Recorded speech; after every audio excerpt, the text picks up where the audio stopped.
can you see this person's perspective, but can you see beyond this barrier that is in front of you right now?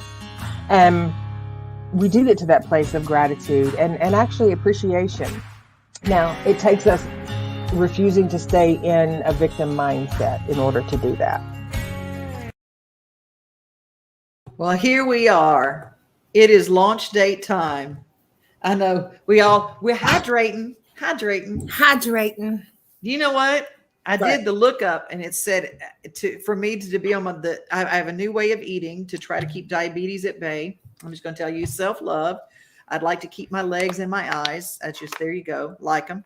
So I put in my weight and my goal weight, and it said, how much water should I drink a day? 16 of these. I went, what? 16? Well, I'm going to. If it makes 2.5 of these. Oh, Lord, have mercy. And I don't even like the way water tastes. Well, I do sometimes. That's why I have some tart cherry juice in there to spice it up. See, that's what we have to do. That's what we have to do. Well, today we're going to talk about, last week we're going to pull anxiety that we discussed. Anxiety and grief are two things we are living with and dealing with. Oh my gosh. Everybody. And I thought, how's your head, everybody? How's your head? How are you doing right now with all that's going on? And I think there's a lot of stuff that we're not even recognizing what anxiety is and what grief is. I got a phone call, and now if someone says, hey, do you know so-and-so? I don't want to say yes, because they're going to tell me that they are gone. It's like, no, just stop with the death. I understand transition is transition, and we all going to do it. It is appointed to every man to die. And we all know that we are, but I'm overwhelmed. Well, there's also a natural process. And if someone is calling us, like, we all know this person, right? You don't really hear from them a lot, but you do hear from them when there's some juicy stuff to tell. So I have learned just to let that go to voicemail and not get engaged with it. If it's something that, that way you can monitor and screen and then not go there if you don't need to or want to. Because that does spike anxiety on a deeper level for us. I've become anxious about the grief. I have a dear friend right now who, well, first of all, we all know that we've lost people close to us. And I really think that we've lost our minds as far as making everything a political issue that should be a medical or a biologic one. Because it's made us say things on social media that we would never have said before. Right. Hurtful things. And if someone had a different political leaning than us and they died of COVID, or they died, period, and the assumption was COVID. I actually had someone respond to a non-political post or something, just a sad loss over a friend, and said, the world's a lot brighter now that they're not in it. And it's somebody that I loved, both the person that passed and the person who posted. And I didn't know how to respond to that. That's heavy. That's heavy. It really is. I thought, where are we that no matter what political leaning, when someone leaves this planet, that it gives us the right to come on someone else's grieving time and say, well, they should have died. To make the agenda about, really, it's making the agenda about us. Yeah. Because our opinion is more important than another person's pain. Yeah. And it's a tough situation where we're in. And so that is an anxiety of, I'm afraid of what to post.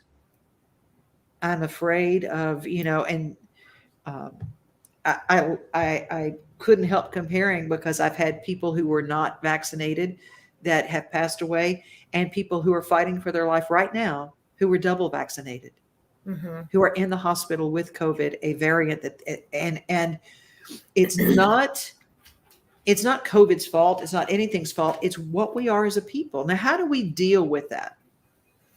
Well, first things, if you have someone posting and social media is such a small part it's a small part, but it's a huge part of how we show up as human beings, right? So if you have someone posting things that are a little sideways on your Right. wall, and this is for you, this is for anyone listening. Yeah. First things first, if you're not comfortable with what they've posted, delete it. Mm-hmm. And then you can send them a private message and just say, hey, I deleted that post. It was unnecessary. That's not about being confrontational. That's about setting your boundaries and standing up for where you are in that. And if it's your grief or something of that nature, then you have the right to decide how you want to stand in that. Now, I handled it the way I always handle it. I run away. No, Devon, no, Devon, no. I run Devon. away. No, I can't handle conflict. Girl, you call me next time. You call me next time. We're gonna handle it. No, I hid. I did not delete, but I hid the comment. So Okay. I did do that, but I did not confront the person. I did not do that because. But confrontation is not a bad thing. I have someone that I used to, and I say used to, love dearly as a friend. I'm talking about 30 something years ago. Mm-hmm. And I had posted something several years ago on my Facebook page, and it was just about someone retiring from a sport. And they came to my page and were like, just dumped a whole bunch of stuff that, one, I wasn't aware of, and two, had nothing to do with, what I was sharing about. Mm-hmm. And so I gave them the opportunity to delete it themselves. And if they didn't, then I was going to delete it for them. They wanted to go back and forth and banter a little bit. And I was like, we're not having this discussion for the world to see. We can talk on the phone if you'd like to do that, or a message. Secondly, my stance is firm. Either you can delete it as a friend, or I can delete it as a friend. And they deleted it. Of course, then they went into martyr zone. Oh, I just can't do anything right. Blah, blah, blah, blah, blah, blah. Sorry. I am not punching that ticket, not getting on that crazy train. Go on, let the train leave the tracks. I don't care. I'm not a part of that. So knowing where you stand and knowing that, what is it in us that is, if we do find ourselves conflicted when people post things and make everything an agenda. Yeah. Being able to say, hey, you're missing the point. Mm-hmm. I'm not here to argue this. In fact, I'm not going to argue this. Right. My post implied this, and that's my stand. So respect that, please. Do whatever you want to do on your own wall, but don't bring that and dump it on mine. Right. Rhonda says, I'm so sick of the political spin on everything. Elizabeth says, I'd block that person from my Facebook. Oh, the block button involves zero confrontation. It does. You're right. Joyce, I agree. I do not want negative or political posts on my page. And Tim, amen, sister. I mean, always get an amen from the Tim corner. Right. But here's the thing. You don't have to. I get it. Social media is social. People will say I have the right to post whatever I want to post, but it does create a bit of anxiety for people, because it's like, if you're posting something that you think is harmless and someone that just needs to stir the shit pot, pardon the language there, but if they need to stir it, then they need to lick the spoon. And that means that you need to be able to be comfortable in your own space to claim your voice, claim your wall. Mm-hmm. Write what you want to write on your wall, respond however you want to on other people's, but this is my space. This is my Facebook thread. And and I tell people, I don't typically ever intentionally post confrontational stuff. It's all warm and fuzzy, feel good, or awareness. And sometimes awareness is not warm and fuzzy. But if you bring that duffel bag of crap and you think you're going to lay it down and start a conflict on an individual wall, you have the right to say no. Not today, not tomorrow, not ever. Satan.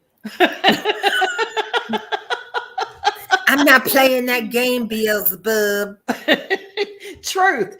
That is where we are. And we do have the right to negate those kind of posts. And I do. I don't leave them up. I don't interact with that, because here's the deal. I will not take the bait if I know someone's trying to pull me in. Right. Someone asked me, they said, well, you don't stand for anything. I said, no, I stand for a lot of things.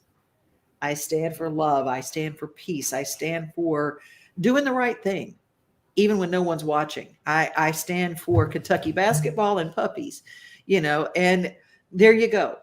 That's big difference. You stand for a lot of stuff. You just don't tolerate bullshit. Yeah, true. And I don't think that has it ever been, or nor will it ever be. I don't care if you're red or blue to be my friend. If you're kind, that matters to me. You can disagree with me. And that's, I think, where a lot of people are right now. They're going, wait a minute, we are so polarized. We're going to have people stand up in the middle and going, no, just no, we're not. That's where the anxiety stops. I don't have to pick your side or your side. If I have to pick your side to be a friend, then you're not my friend. Well, and we create this unintentional anxiety because, we're worried about what people think. We're worried about losing friends, or possibly having family members get upset with us. We are, I say we as collectively, a lot of people are worried about that stuff. Mm-hmm. But when you start setting boundaries for yourself and you feel comfortable in those boundaries, you realize you're not being confrontational. You're simply teaching a person how to treat you. That's all you're doing. Yes. You're not being confrontational. Setting our own boundaries. Yeah. Elizabeth weighing in. I tested positive for COVID. First of all, Elizabeth, I'm so sorry. You won't see it shared publicly on her Facebook page. I don't want the lectures from either side. Someone always has to bring in the drama, because there are some people right now looking for someone to blame. Mm-hmm. And we're so overwhelmed by grief. Therefore, we must blame whatever. We got to blame the Chinese. We got to blame the Republicans. Got to blame the Democrats. We got to blame somebody, because this is uncomfortable. This is hard. And I stand for a lot of things, but I don't find the need to state all my stands publicly. I care about what it is in a person's heart. Right. Joyce agreed. Tim, good stuff right there. Love, kindness, compassion, and positive vibes. Leave the drama for your mama. That is our Tim. Well, and that's the thing is that, well, first and foremost, Elizabeth, I hope you feel better real soon, whether it's COVID or whether it's a stump toe. I still hope you feel better. Right. And secondly, that's, in my opinion, that's kind of where it lands. Can I do anything for you? I hope you feel better. Because we could all be diagnosed with ugliness. Because we all got it in us. And if we want to get to that place. So, when you hear something like that, I hope you feel better. Boy, that is a write it down moment. We could all be diagnosed with ugliness if we choose to have that stuff in there. Sure. We all got it in there. Yes. Elizabeth, thanks. I'll be just fine on the mend already. God bless you. We live in a world that is filled with this place right now. This has gone on for longer than what anyone would think. And I think, the common cold has never found a cure, and it's a virus. The flu, right. It comes back every year with a vengeance, and it's different every year. Maybe we have something else that's a virus that, there's no one to blame, but we have to literally, what is important? The anxiety and the grief are in this big, heavy suitcase we're carrying around. Mm-hmm. Mm-hmm. And your post on your Facebook page for Transcending Turbulence, healing is the end of conflict with yourself. Yeah, then I went on a big old rant, didn't I? Because I say rant, it really wasn't a rant. It was a drop in or an upload or a download or whatever people want to call it. Because when I posted that, I was getting ready just to post it and hit send. And then all of a sudden, the brain opened up and I just started in my notes in my phone. If I showed them to you, you would cringe. But I just started like writing everything down that was coming into me. And then I was like, you know what? This is the rest. This is the second part of that post. And That's it's right. very true. When we end conflict with our healing is the commitment to end conflict with ourselves. Because we can say so-and-so made me mad, or so-and-so did this, or so-and-so did that, or they did da. The only person responsible for how we show up is us. And if we're choosing, whether we want to call it the high road, the other road, the back door, whatever, however we choose to, addressing that so that we feel good about ourselves and we're not intentionally just trying to be a jerk to somebody else. Sometimes you got to stand your ground and set boundaries, and you do come off a little abrasive. But yeah, you're right. This, in even thinking about doing that can stir anxiety for people. It can stir, I don't want to make them mad. I'm just going to sit over here and be quiet, Well, I love how you opened the post. Loss can feel like a thief in the night, stealing those things we may not have even yet realized we have or need. We become so lost in our loss. Lost in our loss. That's so good. And unprocessed loss that the thickness of grief paralyzes us on deeply profound levels. That anxiety, the grief comes together and we become depressed and we don't even realize. I mean, it just, this weekend I got, somebody reached out, and Stan Moress, who is a dear friend of mine, passed away. He did not pass away from COVID. He had a long struggle, a valiant struggle with Parkinson's, and he used his Parkinson's to elevate the treatment and the research, and he spoke out on it, and he created organizations and worked with organizations. He used every day that he had, whatever he was dealt, to bring the world betterment. That's who he was. And I don't know, but that was like the straw for me. Mm-hmm. It was the straw. And I'm going, I can't handle anymore. Mm-hmm. So a lot of people are leaving Facebook altogether, or Instagram, or whatever. They're not answering their phone. How do we stay in life and deal with the kind of grief that we're going through? First, recognizing the people who exacerbate that grief, and recognizing the people who are willing to create space for you to have it. You can collect your tribe of people, and if they are dramatic, or did you hear, or oh my God, this, that, one side or the other kind of thing, we have to be responsible with our own emotion and our own well-being, our own mental health, to know when that type of person is too much.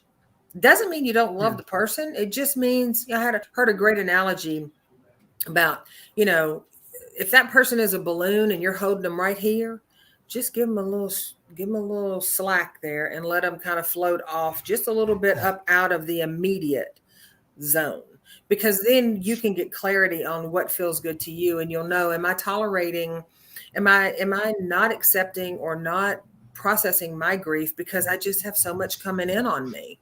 Because a lot of times we're anxious about stuff, and we won't work on the anxiety because the change makes us anxious. Well, here's something that I have instituted in my life. I have my list of people that I'm losing, and every day I write them down, and I can't handle it all here. And I was sitting outside by my fire pit, and the stars were beautiful. The sounds of the night were beautiful. And I had my own release of those people. And I wrote their names on a piece of paper.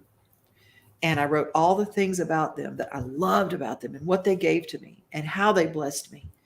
And I put it in the fire and let that smoke go up. And I released those people back, just my own little ritual, because, we've had a lot of our rituals taken away or infringed upon. It's just hard.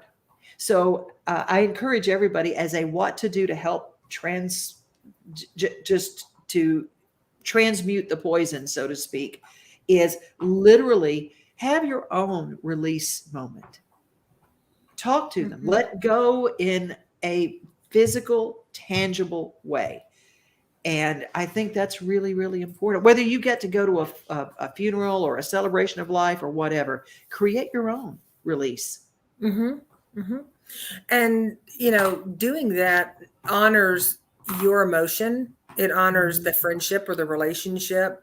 Have to be careful not to be sucked back into all the other people that might be. Facebook and social media it's a hot button thing, because like you said earlier, you post something and it can be intentionally or otherwise taken the wrong way. So, sharing, I call those burning bowl ceremonies it is, it's where you, I have a fire pit and I have certain stones that I've painted certain words on. And then I have the pebbles in there. What are the little pebbles called? Pea gravel. Oh, yeah. Have that in there. And then I have an angel that sits in there and I put candles in there. And I do the same thing. It's more of mine. It's different from other people's, just like yours is a starry night. And, it's whatever works for you individually, Right. Right. And being able just to have that and to have that release, it allows you an individual and an intimate moment with that person, however they touched your life. Right. There are two words that come to mind is our answer when people say, how are you? Okay. And I'm fine. Those things might be true. We might be okay. Okay. But I think when we start being very honest about where we are to ourselves. Now, you don't have to, Joe Schmo goes by, hey, how you doing? He does not want to hear that all of your stuff necessarily. But if we ask ourselves in the mirror, how are you?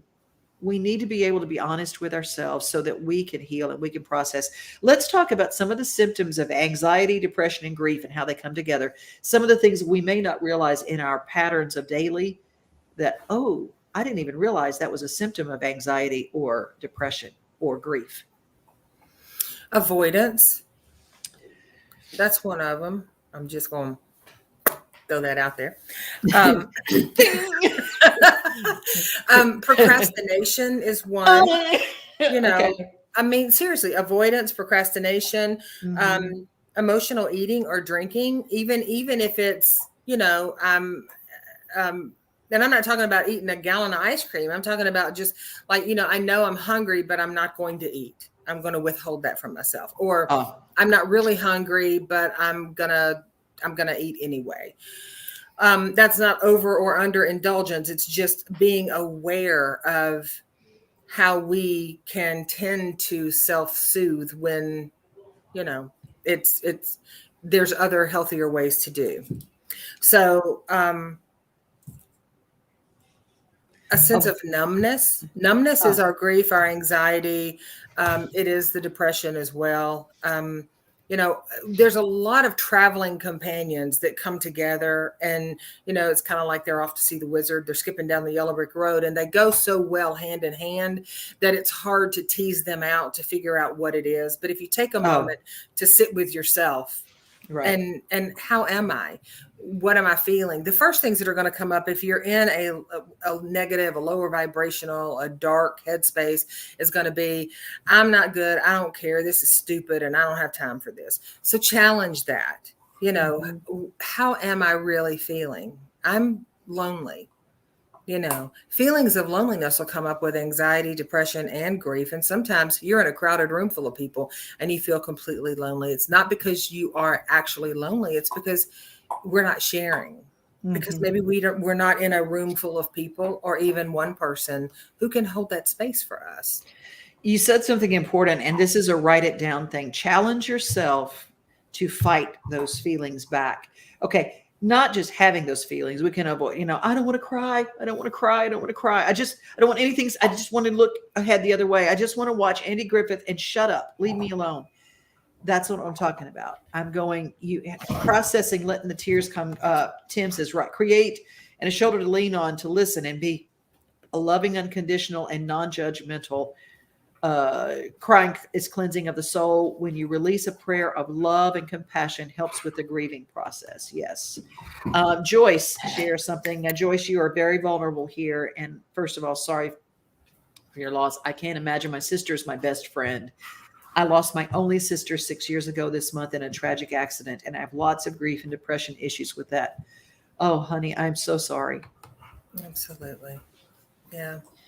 And that's the thing about grief. People say, well, in time, grief gets smaller, smaller, smaller. It doesn't. Grief is there. And we learn to contort our lives around that grief. We're never without it, but we adjust to living in a different version of ourselves. Yeah. I think when people lose a child, and you deal a lot with that, I don't know even how people get through to the next day, because nothing is ever the same. And you can go, well, you'll get over it in time. No, you don't. You don't. You live with it and you find methods to help you pass those moments as they will come. But here's the deal. Challenge those feelings. Once you've processed, and as you process, when they come back in, I think the challenge is when you're doing unhealthy behaviors and go, well, I'm just sad. Mm-hmm. Well, when did it happen? 20 years ago? Okay, you need to do something to take the pin out of that bubble of pain and challenge those feelings and go, I'm not just going to sit and nurse those feelings. I have a tendency, and I have, they're just licking their wounds. We get our heart is hurting and we're aching. So we avoid everything. We stay home, and you have to get back into life. And I think the best way to do that is by reaching out and do things for joy, and do things that are outside of ourselves. In the programs that I have been a part of, do something for someone else. Give and put yourself and change your heart, what you do with it every day. What do you think about that? I think that grief is a very individual process. So I think that it's different for everybody. Okay. I do think that sometimes we are not in a space, depending on where you are in your grief travels, we're not in a space where we have the energy to do something for someone else. And sometimes we might say, well, I need to cry, but I don't want to cry. For some people, putting a movie in or that will invoke that is helpful. Sometimes it's what we don't want to do is what we need the most, because we have created a society that almost demands that we be strong and we suck it up and we get over it and we're not weak. And that is a huge injustice to the stewardship of being caring, loving, compassionate humans, because we can't be caring, loving, compassionate humans if we can't be caring and loving and compassionate to ourselves. Ooh, amen. We've got to be able to be gentle with ourselves. Elizabeth, thank you for your vulnerability. You're always so honest, and we appreciate your rigorous honesty. My best thinking turned myself into an alcoholic. I need to challenge those feelings and thoughts to stay sober. Yeah. Mm-hmm. And that doesn't mean, when we say challenge, it doesn't mean, like putting your nose to the grindstone and shaming or bullying yourself to do it differently. It means looking at it and how can I be the healthiest version of myself? First off, do I want to be the healthiest version of myself? And then how can I be? And then have your list of your go-to people.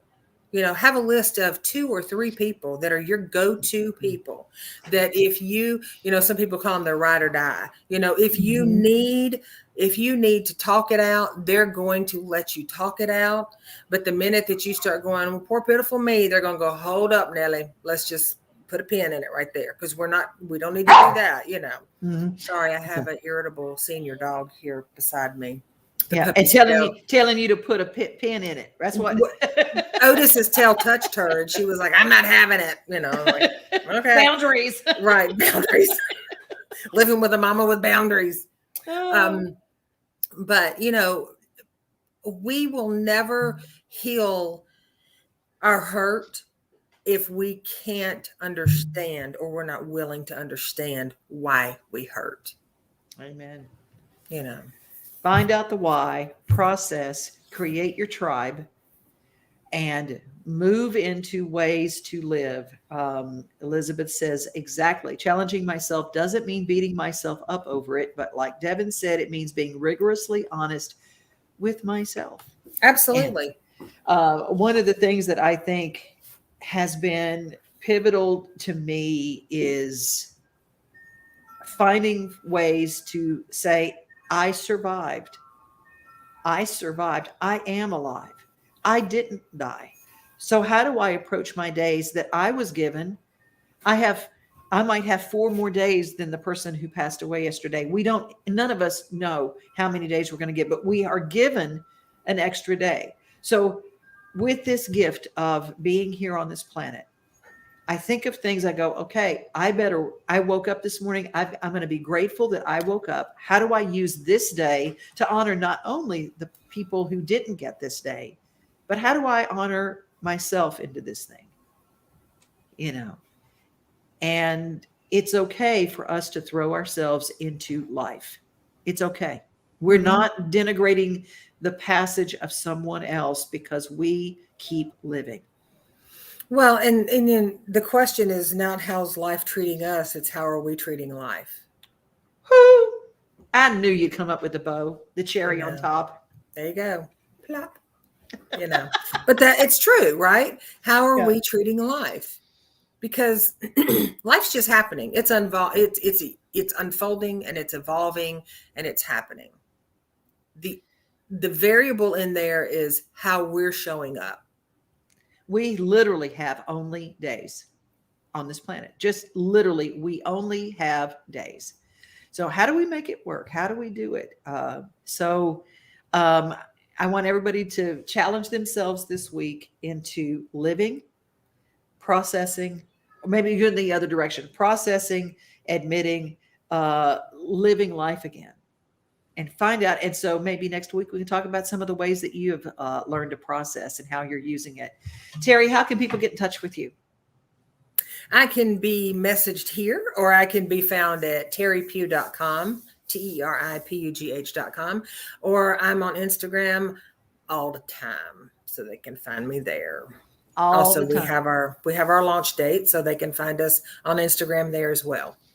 And you can reach me, Devon O'Day, at Gmail, and of course via Instagram and Facebook. So join us every week. We're here every week at noon. I appreciate you guys for being here. I think I've acknowledged everybody that was on the broadcast with us right now live. We leave these up. If you're watching the replay, give us a hashtag replay. And we love each and every Wednesday at noon. Elizabeth says, oh, ladies and everyone, thank you so much for our Wednesdays together. It's our little group meeting. It is. It's our little Wednesday. Well, you end it the same way every time. How do you do it?